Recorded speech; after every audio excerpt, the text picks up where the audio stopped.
हम कितनी ऊंचाई पर हैं ये आप अंदाज़ा लगा सकते हैं। मेरे सामने 10 फ्लोर की बिल्डिंग है जो बिल्कुल मेरे बराबर पे है या थोड़ी सी नीचे नज़र आ रही है। हमने इसको बुर्ज खलीफा इसलिए कहा वक्त का क्योंकि आप इसकी ऊंचाई देख सकते हैं कि आपको यहाँ से पूरा अहमदाबाद सिटी दिख रहा है। Small you look outside small 16। इनके नाम पर मुस्तकिल एक बस्ती बसाई थी जिसको आजकल दरियापुर कहा जाता है। ये सर मुबारक है मीरा सैयद अली दातार रहमतुल्लाह अलैह का, और ये दरिया खान बाबा रहमतुल्लाह अलैह का सर मुबारक है, और ये मामू हमज़ा ये इनके मीरा दातार के मामू थे, तो इनका सर मुबारक है। लोग मौखिक कहावत है कि जिन्नातों ने बनाया है, मगर हकीकत ये है कि ये मिस्र के कारीगरों ने बनाया है।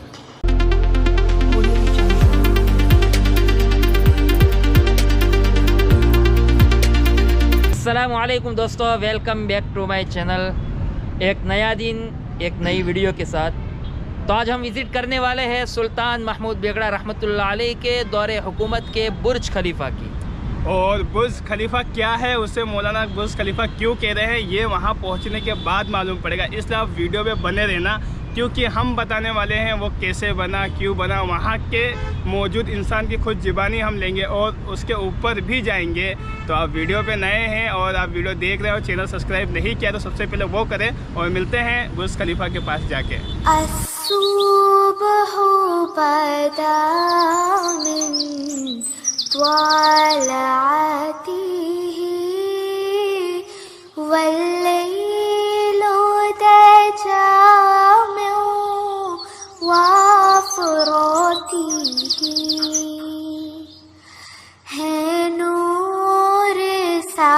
मैं पहुंच चुका हूं उस ज़माने के बुर्ज खलीफा की लोकेशन पे। तो उससे पहले मैं आपको बताऊंगा वो लोकेशन कहां पे है। अहमदाबाद के शाहीबाग कमिश्नर ऑफिस के पीछे। तो ये है उस ज़माने का बुर्ज खलीफा जिसे दरिया खान गुम्मट कहते हैं। तो यहाँ से हम अंदर चलेंगे और अंदर जाकर आपको पूरा वहाँ का स्ट्रक्चर जो है वो बताने की कोशिश करेंगे। तो ये जो स्ट्रक्चर बना है दरिया खान गुम्मट, ये तकरीबन 1453 ईस्वी में यानी 1453 में इसको बनाया गया था, और दरिया खान रहमतुल्लाह अलैह ने इसको अपनी हयाती में ही तामीर करवाया था। तो ये उस ज़माने का सबसे बड़ा गुम्बद माना जाता था उस ज़माने में, इसलिए हमने उसको बुर्ज खलीफा से ताबीर किया था। तो हम अंदर आ चुके हैं और ये सामने आपको मज़ार नज़र आएगा। तो यहाँ हम अपने जूते निकाल लेते हैं। ये सामने आपको मज़ार नज़र आएगा और आपको पूरी चीज़ें इंशाल्लाह बताने की कोशिश करेंगे। से तेरे और शाब की रौनक जुल्फों से। ये अंदर का हिस्सा है, और पहले बता दूँ ये दरिया खान रहमतुल्लाह अलैह का ये मकबरा है, इनकी कब्र मुबारक है।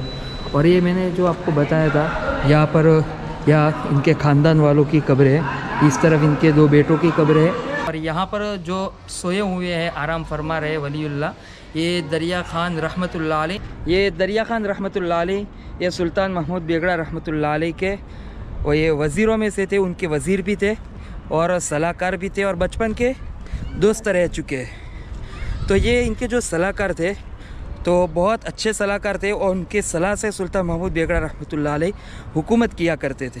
इनके नाम पर मुस्तकिल एक बस्ती बसाई थी जिसको आजकल दरियापुर कहा जाता है। इसकी जो ख़ास कला है ये उसकी दीवारें है, आप देख सकते हो बहुत चौड़ी दीवारें हैं। हमारा दोस्त खालिद आपको नाप के बता रहा है 2 हाथ लंबे, यानी कहा जाता है, हिस्ट्री में आता है कि 9 फीट इसकी दीवारों की चौड़ाई है। मैं थोड़ी देर यहाँ बैठा तो मैं गौर कर रहा हूँ इस बात पर कि ये इस तरह का स्ट्रक्चर कैसे बनाया होगा उस ज़माने में। ये इतने बड़े बड़े गुंबद आप देख सकते हो, कितना बड़ा गुंबद है। ये तो बाहर से जब दूर से देखते हैं नीचे से तो बहुत छोटे नज़र आ रहे हैं। मैं तो समझता था कि बहुत छोटे होंगे, लेकिन ये भी काफ़ी एक बहुत बड़ा गुंबद है। तो इस तरह के तकरीबन 16 गुंबद है, और इससे बड़ा गुंबद ये है। तो आपको नज़र भी नहीं आएगा करीब से, तो दूर से बताएंगे। तो आपको जो कब्र मुबारक नज़र आ रही है, ये जिस्म मुबारक है दरिया खान रहमतुल्लाह अलैह का, इनका सर मुबारक, क्योंकि इनकी पूरी कहानी है। तो ये अहमद शाह रहमतुल्लाह अलैह के ज़माने में ये वज़ीर थे। फिर उनके बाद कुतुबुद्दीन का ज़माना आया। फिर कुतुबुद्दीन के बाद सुल्तान महमूद बेगड़ा रहमतुल्लाह अलैह का ज़माना आया, तो उसमें उनको वज़ीर बना दिया। फिर उसके बाद उनको ख़ास तौर पर उनको अपना सलाहकार बनाया। तो सलाहकार बना, क्योंकि सुल्तान महमूद बेगड़ा रहमतुल्लाह अलैह इनको कहते थे कि हम तुम्हारी सलाह से पूरे गुजरात में राज करेंगे। तो ये इनको फिर सिपह सालार के तौर 5000 भी बनाया था, यानी 5000 लश्करों का एक सिपह सालार बनाया था। तो मांडव का किला एक मरतबा फतह नहीं हो रहा था, तो इनको और मीरा दातार रहमतुल्लाह अलैह, फिर उनके मामू हमज़ा रहमतुल्लाह अलैह, तीनों को भेजा गया था। क्योंकि उस ज़माने में वक्त के लोग मुजाहिद भी हुआ करते थे और वक्त के वली भी हुआ करते थे। तो ये वहाँ पर गए मांडव, और मांडव का किला फ़तह हुआ। और जब किला फ़तह हुआ तो ये लोग जब नमाज में शरीक हुए, मीरा दातार रहमतुल्लाह अलैह, ये दरिया ख़ान रहमतुल्लाह अलैह, फिर उनके मीरा दातार के मामू हमज़ा रहमतुल्लाह अलैह, तो इनको यानी नमाज में शहीद कर दिया। तो इनका सर मुबारक या वहाँ पर मांडव में है, और मांडव में उन पर गुंबद भी तामीर हुआ है। और यहाँ पर इनका जिस्म मुबारक है दरिया ख़ान रहमतुल्लाह अलैह का, और मीरा दातार रहमतुल्लाह अलैह का जिस्म मुबारक उनावा उन्ज़ा में है। और उनके मामू का भी मज़ार, उनका जिस्म मुबारक वहाँ पर ये उन्ज़ा में है। तो यहाँ पर ये जो मांडव का जो बता रहे हैं, तो वहाँ पर यहाँ पर फ़ोटो भी लगे हुए हैं जहाँ इनका सर मुबारक मौजूद है। ये तस्वीर, ये मांडव के गुंबद की तस्वीर है। यहाँ पर लिखा हुआ है हज़रत दरिया खान बाबाना सर मुबारक नी दरगाह मुकाम मांडव। तो ये मांडव में इनका सर मुबारक है। ये सर मुबारक है मीरा सैयद अली दातार रहमतुल्लाह अलैह का, और ये दरिया खान बाबा रहमतुल्लाह अलैह का सर मुबारक है। और ये मामू हमज़ा, ये इनके मीरा दातार के मामू थे, तो इनका सर मुबारक है। तो ये मांडव के दरगाह की तस्वीरें हैं। ज़माने का सबसे बड़ा गुंबद हुआ करता था, लेकिन बाद में जब मोहम्मद आदिल शाह ने बीजापुर में अपना मकबरा तामीर करवाया, तो उस वक्त ये दूसरे नंबर का हो गया। और सबसे बड़ा मकबरा ये मोहम्मद आदिल शाह का जो बीजापुर में है, वो सबसे बड़ा गुंबद है, और सेकंड नंबर पर ये इसका आता है। ये जो स्ट्रक्चर है, आपने खुद लाल किला या आपने आगरा देखा होगा, वहाँ पे जो पत्थर लगे वो पहाड़ के पत्थर लगे हुए हैं, और यहाँ पे जो है वो ईंटें हैं और इसके अंदर चूना है। तो इससे आपको आइडिया मिलेगा कि ये कितना पुराना है। जो खिलजी का दौर था, और उसके बाद जो हमारे देश में आखिर में जो मंगोल आए, और उसके बाद जब अकबर का दौर गुजरा, शाहजहाँ का, तो उस टाइम पे आप जो स्ट्रक्चर देखोगे तो आपको आइडिया आएगा। ये स्ट्रक्चर ईंटों का बना हुआ है, आप देख सकते हैं ईंटें हैं और इसके अंदर चूना है। और ये तो इससे पता चलता है कि उसके बाद का ये स्ट्रक्चर है, जितना भी उसके बाद जो बना है। आप इसके देखो, इसके अंदर एक गुंबज है। ये दरिया खान गुम्बद की पुरानी तस्वीर है, आप देख सकते हो। बहुत अजीब तस्वीर नज़र आ रही है और एक सुकून वाली तस्वीर नज़र आ रही है। पहले आप इसकी चौड़ाई देख सकते हो, ये टॉम की कितनी चौड़ाई है। फिर उसके बाद आपको इसकी स्पेशलिटी जो बताओ इस गुम्बद की, ये आप ऊपर गुम्बद देख सकते हो, बहुत बड़ा गुम्बद है, 180 फीट इसकी ऊंचाई है तकरीबन। अब और दूसरी स्पेशलिटी कि ये पूरा गुम्बद ईंटों पर तामीर हुआ है, क्योंकि इससे पहले जितने भी गुम्बद तामीर हुए बादशाहों के ज़माने के, तो इसमें यहाँ पर बीम होते थे, बीम कर उसका वज़न होता, फिर उसके ऊपर फिर पिल्लर होते थे, लेकिन उस पूरे गुम्बद को उसके दीवारों पर टिकाया है। आप देख सकते हो, ये पूरी दीवारों पर उस पूरे गुम्बद को टिकाया और इसको ईंटों से तामीर किया है। तो कैसे मेंटेन किया होगा, एक ईंट को दूसरी ईंट पर कैसे रखा होगा, और उसका लोड चारों तरफ एक जैसा हो तो उसको कैसे मेंटेन किया होगा, तो ये इसकी स्पेशलिटी है।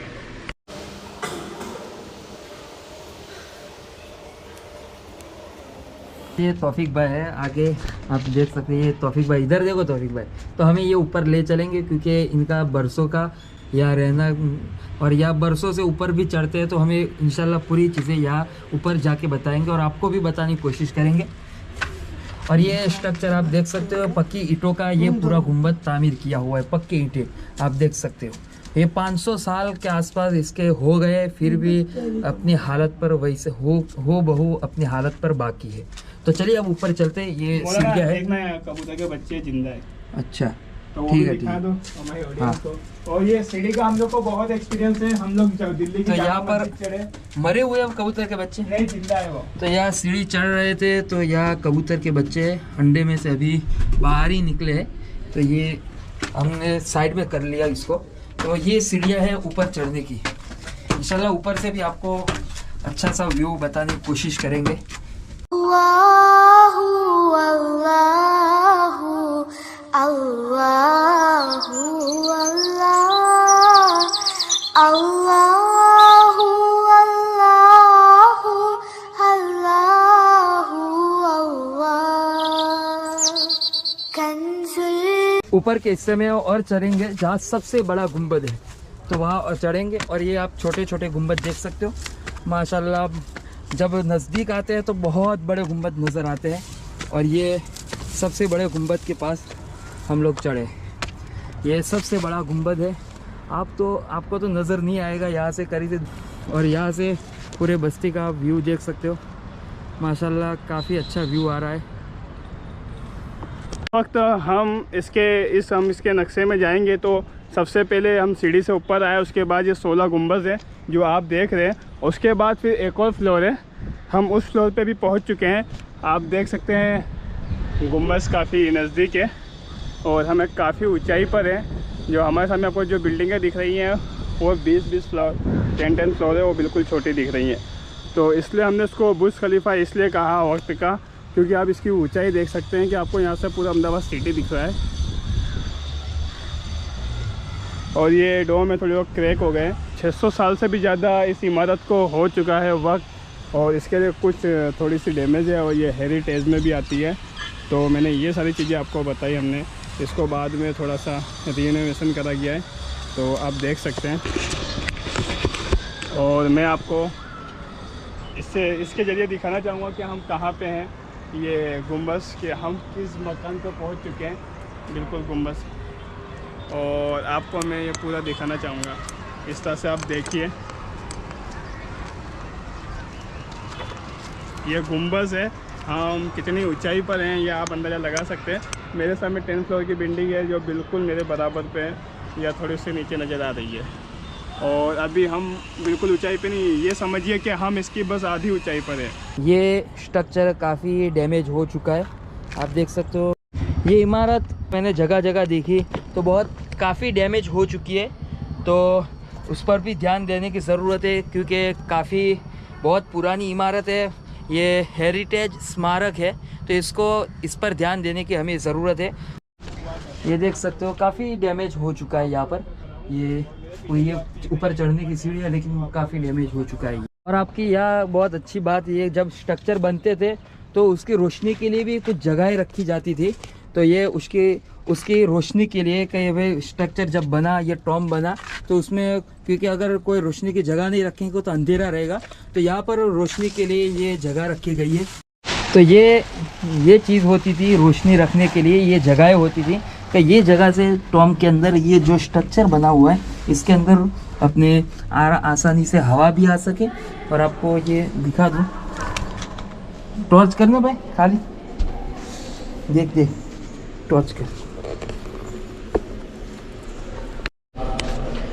तो ये यहाँ से आपको स्ट्रक्चर बता दूँ कि ये आपको पूरा दरिया खान रहमतुल्लाह अलैह का मज़ार भी नज़र आएगा। ये सबसे बड़ा गुंबद है, ये है गुंबद जो सबसे बड़ा गुंबद है। इंशाल्लाह आपको नीचे जाके भी उसको बताएंगे उसकी कितनी फीट है, कितनी ऊंचाई पर है, तो वो पूरी चीज़ें आपको बताएंगे। तो ये सामने भी एक चीज़ है, आपको सामने भी रोशनी के लिए ये जगह रखी हुई है। तो जो उस ज़माने में जो स्ट्रक्चर बनते थे चारों तरफ इस तरह जगहें रखते थे।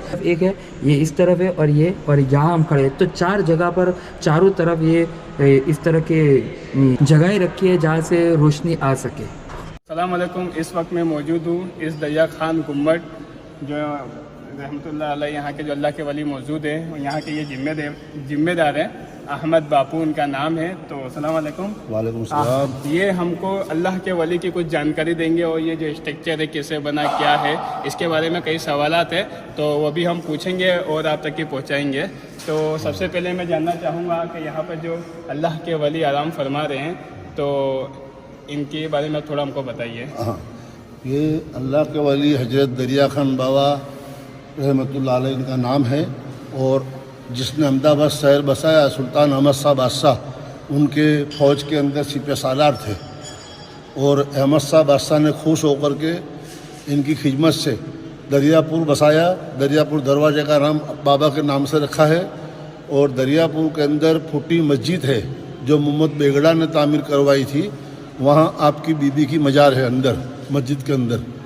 और ये गुम्बद जो बनाया स्ट्रक्चर, इसके लिए दरिया खान बाबा और इजिप्ट से कारीगर लाए थे, मिस्र से। उन कारीगरों के ज़रिए बनाया गया है। लोक मौखिक कहावत है कि जिन्नातों ने बनाया है, मगर हकीकत ये है कि ये मिस्र के कारीगरों ने बनाया है। तो ये एक सबसे बड़ा सवाल था जब हम यहाँ आए, और काफ़ी बचपन से भी सुनते हैं, जैसे हमको अहमद बापू ने बताया कि ये स्ट्रक्चर कैसे बना। तो ये सवाल हमारा सॉर्ट आउट हो गया कि ये स्ट्रक्चर कैसे बना है। तो अभी इसकी जिम्मेदारी आप ही है? हाँ, मैं यहाँ खिदमतगार हूँ, खादिम हूँ। अच्छा, यहाँ के खादिम में आप कोई भी यहाँ पे आता है तो अहमद बापू से मिले, ये आपको काफ़ी अच्छे से इसके बारे में बता भी देंगे। चलिए दोस्तों, यहाँ पर वीडियो का एंड कर लेते हैं। अगर हमारी इन्फॉर्मेशन आपको पसंद आई हो तो हमारी वीडियो को शेयर करें एंड लाइक करें। और हमारे तौफीक भाई आपसे कुछ रिक्वेस्ट करना चाहते हैं। ये चैनल को शेयर करें और सब्सक्राइब करें। हमारे तौफीक भाई ने बोला है, बहुत मेहनत से वीडियो बनाई है और तौफीक भाई ने बहुत साथ दिया है, तो चैनल को सब्सक्राइब करने को कहा है और लाइक भी करने को कहा है और शेयर करने को भी कहा है। तो मिलते हैं इंशाल्लाह अगले वीडियो में।